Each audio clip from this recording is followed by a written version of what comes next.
Welcome back to the jungle. Thank you for joining. Once again, I'm your host, Gringo Curt. In this series, I'm attempting to do something that's never been tried before. Teaching human history in chronological order. During this episode, I'll describe clues related to early Earth's environment. This perspective is important when setting the visual stage for the history of Earthlings to begin. I'll chronologically describe some of the oldest clues that lives have ever left.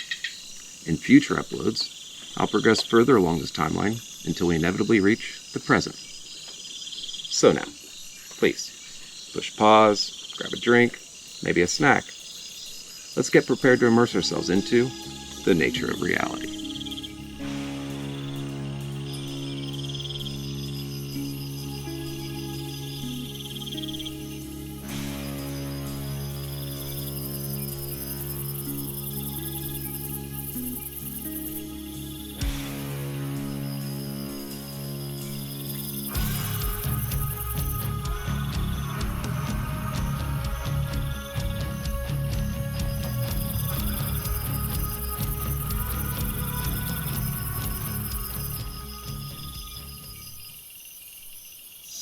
Alrighty then, as of today, the most comprehensive arrangement of solar systemic hypotheses come together like this.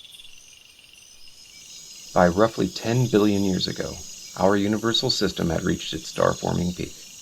And 5.7 billion years ago, a dwarf galaxy named Sagittarius first passed through our Milky Way galaxy. It has passed through twice since, and it's in the process of entering our galaxy again, presently. Evidence reveals that these occurrences cause a piling up of gases and dust as they're being moved around by gravitational interactions. These piles of gas and dust then become regions ripe for starbirth. And so, during every passing, the amount of galactic star generation increases. It was during Sagittarius' first passing that caused the nebula that our Sun exists within to form. Nebulas are also called stellar nurseries. They're giant molecular clouds of hydrogen and helium, but they're also contaminated with heavier elements. These elements exist as remnants of much more ancient stars that long ago burst during their supernova moments. This has led observers to call elements stardust. From its beginning, our Sun's nebula has orbited around the galactic center of the Milky Way. While doing so, it surfs along the waves of the cosmic web.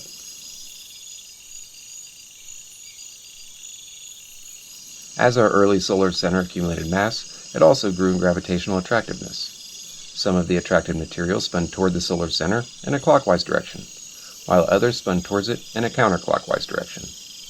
Many materials collided with each other, but some of the gas and dust ended up not being impacted at all. These unimpacted globs of mass became the determiners of our Sun's directional spin. And because our Sun acquired a directional spin, it became more efficient at bonding with the additional mass that it was acquiring. Now, the absorption of lots of mass creates lots of friction, and when mass can no longer fit in a given space, the effect is explosive. And, roughly 5 billion years ago, our protostar had accumulated so much mass and friction that this type of explosion occurred. Ever since that ignition, our Sun's nuclear-powered radiance has continued. The Sun's radiation pushes upon the limits of our solar-powered magnetic field. This magnetic field is referred to as the heliopause. It's a bubble that protects our solar environment from the friction caused while flowing among the waves of clusters orbiting the gravitational center of the Milky Way galaxy.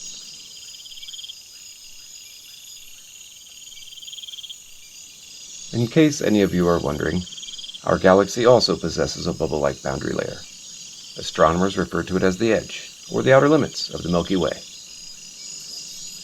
Now, zooming back into our stellar bubble, all of the encapsulated globs of matter quickly fell into well-defined orbital formation known as an ecliptic plane. This early disc-shaped formation of orbiting particles consisted of small elemental compounds colliding into one another. Over time, and little by little, small elemental compounds bound to others, until of course the small elemental clumps started being consumed by massive ones. When celestial clumps are bound together, the process is known as accretion. During normal solar maturation steps concerning accretion, The heaviest elemental materials tend to accrete within closer orbital proximities to their star, and the lighter, less attractive gaseous materials tend to accrete further away. The history of our solar system is not astronomically rare. Similar events are happening within various nebulas throughout the visible universe. It's easy to say that there's a more than usual amount of space knowledge being gained right now. I'm sure that most have already seen images from NASA's $10 billion time machine called the James Webb Space Telescope, JWST for short. But it's really interesting to learn about all the other great space stuff. Did you know that over 1 million quasars have been discovered, or that quasars can most basically be explained as extra bright galaxies that are powered by black holes?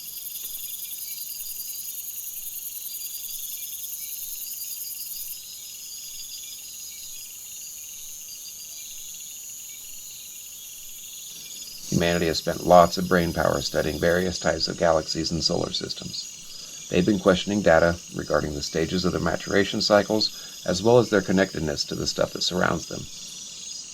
What they found is that the young solar systems, those that are similar to ours, planetary objects begin accreting from the gas and dust surrounding the star.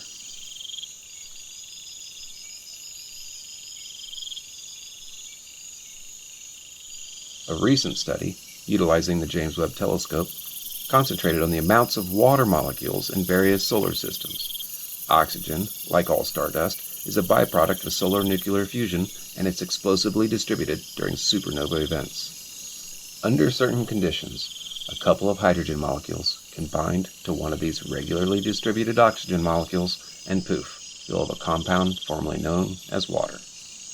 Information gathered from the James Webb Telescope provides evidence of water molecules existing in its recently studied solar systems. So, if our planet hadn't gathered hydrogen and oxygen during its accretion origin story, then it would have been a mathematical oddity. Based on studies that are focused on hydrogen and deuterium levels within our planet's rocks, many planetary scientists confidently think that our protoplanet possessed more than enough water to account for Earth's oceanic origin story. Now, it's during this early portion of planetary development that Earth's first historically significant event occurred. Well, hypothetically. This event was so humanly important that astronomers had to give it a name. They called it the Giant Impact Hypothesis. This hypothesis suggests that a Mars-sized body, which scholars have named Theia, collided with Earth. While some of Theia's mass was absorbed into our proto-Earth, some of the debris was ejected. The Giant Impact Hypothesis proposes that the ejected debris then clumped together, forming the shape that we currently recognize as Earth's moon.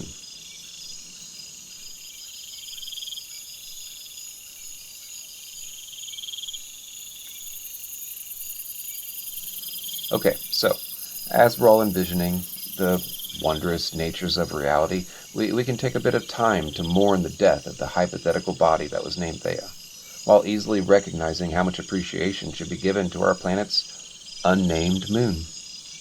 You see, the presence of our Earth's new sidekick stabilized its orbital dynamics. It affected Earth's rotational speed and also its axial tilt. It caused the very positioning of Earth within the solar system. The Great Impact Hypothesis suggests that because of the explosive heat from this enormous collision, our planet liquidated, and this naturally caused the differentiation period. In other words, the elemental compounds that made up our protoplanet began to dissolve and separate from one another. Heavier elements, such as iron and nickel, were freed from their lighter restraints, so they naturally sank towards our proto-Earth center. This is why Earth's core is made of heavy metals. Meanwhile, lighter materials, such as silicate compounds like feldspars and quartz, tended to float outward towards the young Earth's crustal layers. Some other elements worth mentioning, such as sulfur, magnesium, calcium, and potassium, could have been distributed throughout the various layers based on both their densities and their affinities for different minerals.